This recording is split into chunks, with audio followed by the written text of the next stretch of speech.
So, I recently finished a new book in my second language. And I have to tell you, I understood probably about 80%, which felt amazing to me. Now, when I tried to talk about it in a conversation, that was a different challenge. And if you're curious whether I remember all the new vocabulary I learned in this book, well, I can tell you that some of it stuck.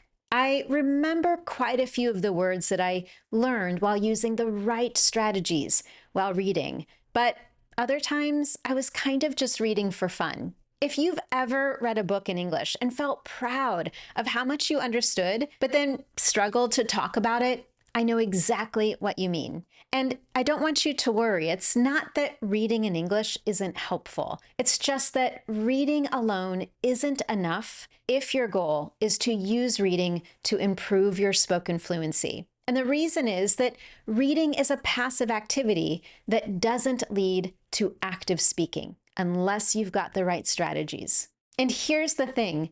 If this has ever happened to you, if you've read a book in English and then wondered why you can't talk about it or use the new vocabulary, I want you to know it's not your fault. Most people were never taught how to read in a way that strengthens fluency. Teachers might tell you to read more to improve your English, but they don't always explain how to make reading an active part of your learning. So in the end, you're left reading passively, kind of soaking up the words, but not really engaging with them. The good news is, once you know what to do, it's a super simple fix. And that's exactly what we're going to do today. You're going to learn how to use reading to effectively build your English vocabulary, sharpen your grammar, and actually speak with more fluency and confidence. Now, before we get into those strategies, there's something important we need to talk about. Not all reading is the same. When you're reading in English, you're probably doing one of two things. Number one, you might be reading just for enjoyment. That means that you're focused on the story or topic and kind of absorbing the language naturally, but not stopping at every new word. You're just there to have fun. Or number two, you may be reading to learn. This is when you pause, take notes, and pay close attention to new words, sentence structures, or expressions. Both are totally valuable and okay.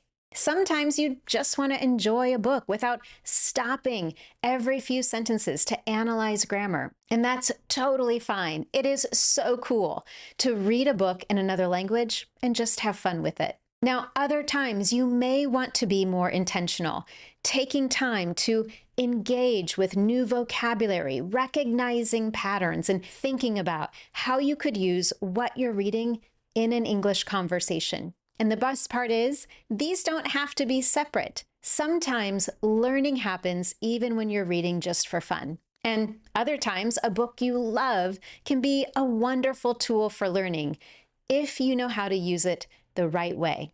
So the goal here isn't to choose one over the other. It's to recognize when you want to read for enjoyment and when you want to read for learning, or how to blend those two in a way that makes sense. Now that we have that foundation, let's get into strategies that help you actually remember and use what you read, ultimately supporting your English fluency. There's something important here. I want you to know that you don't have to follow all the strategies I'm going to share with you every time you read in English. If you're reading for enjoyment, let it be fun. And if you want to focus on learning, pick one or two strategies from this lesson. Also, when you're reading to learn, I recommend reading for about 20 minutes. You can give yourself a hard shut-off time. This will help you avoid getting overly tired or burnt out. And again, you don't have to apply all of these strategies at once. Plus, if a book ever feels too overwhelming, it's okay to walk away and come back to it later.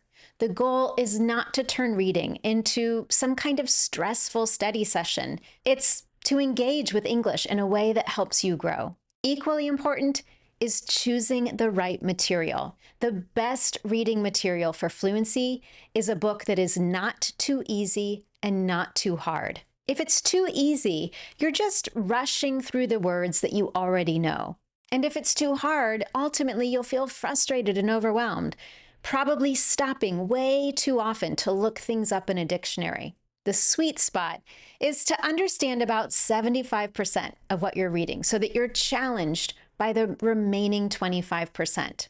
You don't want it to be so hard that it ultimately disrupts the flow of your reading. If you're not sure what book to start with, I've got some recommendations for you. I'll tell you all about them in just a moment, but for now, once you have a book, article, or story ready to go, it's time to move from passive reading into active learning to support your English fluency.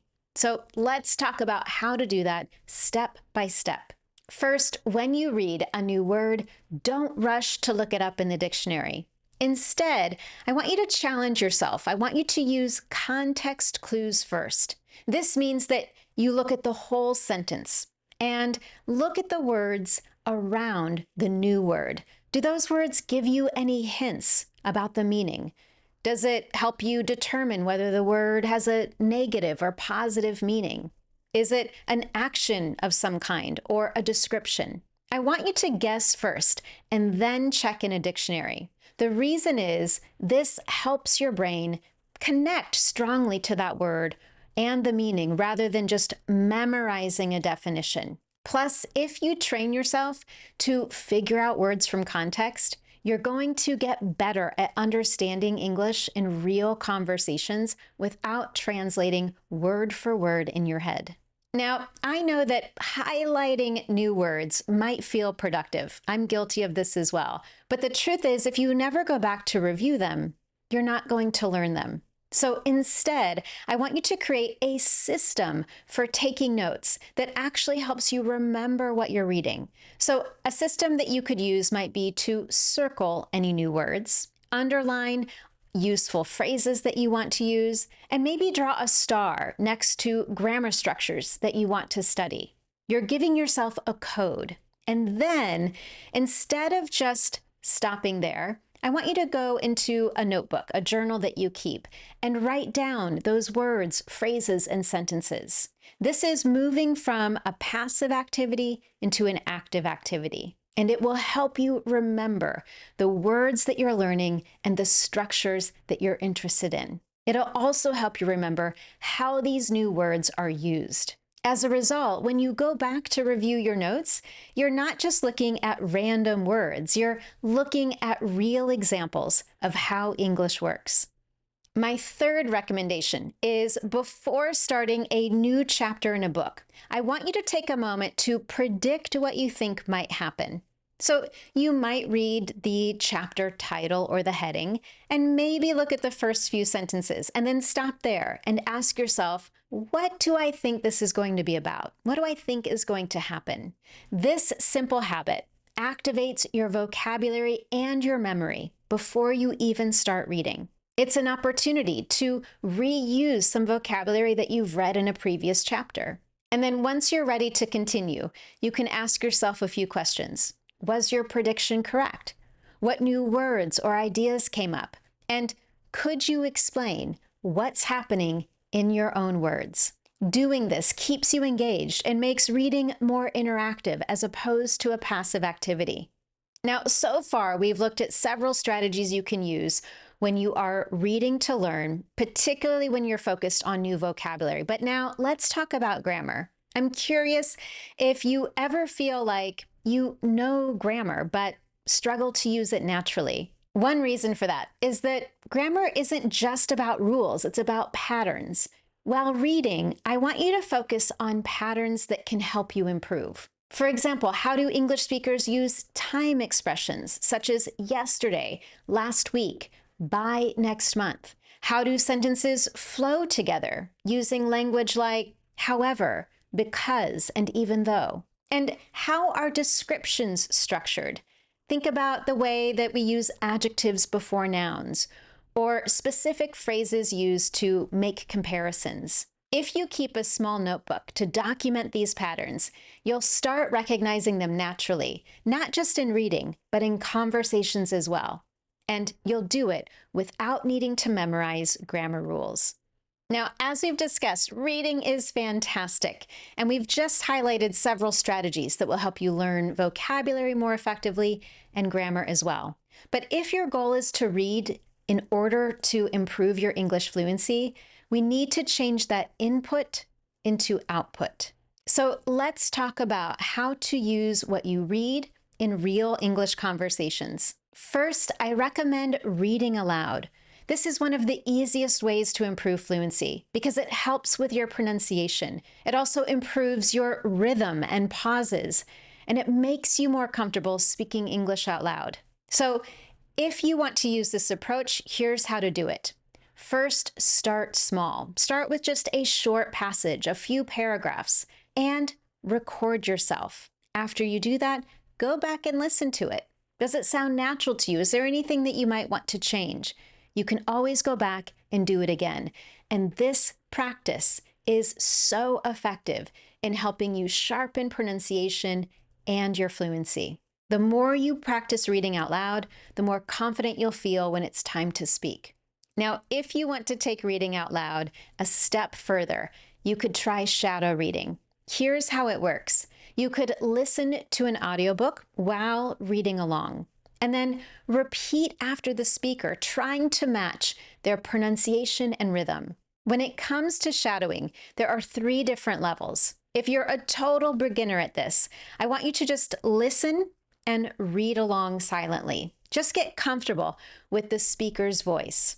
As you develop this skill, you can then move on to the intermediate phase, which means that as you're listening and reading the book at the same time, you can whisper along with the speaker. And then the most advanced level is to repeat exactly what you hear at full volume, staying about half a second behind the speaker. So it means that you're really speaking quite fast. Following this method will help to train your brain to process English faster and sound more natural.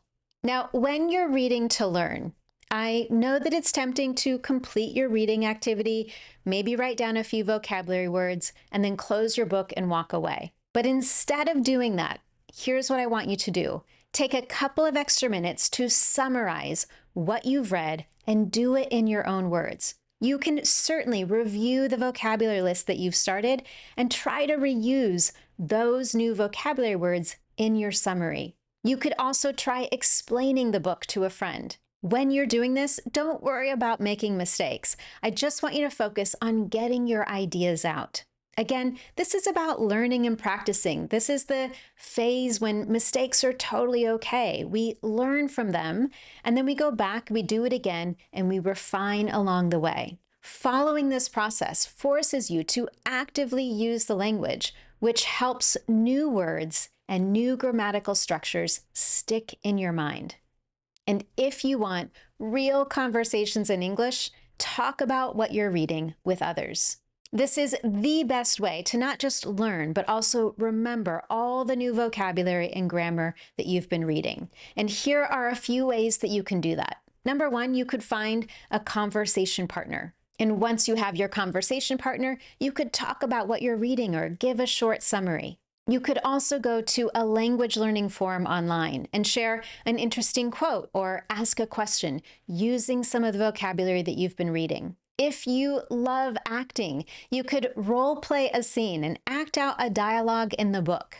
And finally, you could join an English book club. Reading is so much more effective and fun when you can discuss it with others. Now, speaking of English book clubs, if you love reading and want to actually talk about what you're learning in English, my Confident Women community has a book club where we do exactly that. We select books, read them together, discuss new vocabulary, and practice speaking about the book in a supportive space. If that sounds like something you'd absolutely love, I want you to check out the Confident Women community, and I'll share a link in the notes below the video. All right, here's what I want you to take away from this lesson today. Reading isn't just about understanding words. It's about engaging with them, using them. And if you love reading and want to use reading to improve your English fluency, you absolutely can. You just need to be sure to choose the right materials, read actively, not passively, and use strategies that help you remember new vocabulary and grammar structures. And most importantly, you need to find ways to talk about what you're reading in English. Now, I mentioned earlier that if you're not sure where to get started, I've got a list of recommended books. So whether you're just beginning to read in English, or maybe you're an advanced English reader looking for your next book, I've got a full list for you, and you can get that list by visiting this lesson over at my Speak Confident English website. I'll leave a link to this lesson directly in the notes below. And now I'd love to hear from you. I want to know which strategy you're going to try first. Are you going to be a context detective or start a reading journal? Are you going to begin reading aloud? I would love to hear your first step in the comments below. And of course, if you found this lesson helpful to you, you can tell me in one simple way. Give this lesson a thumbs up here on YouTube, and while you're at it, make sure you subscribe so you never miss one of my confident English lessons. Thank you so much for joining me, and I look forward to seeing you next time.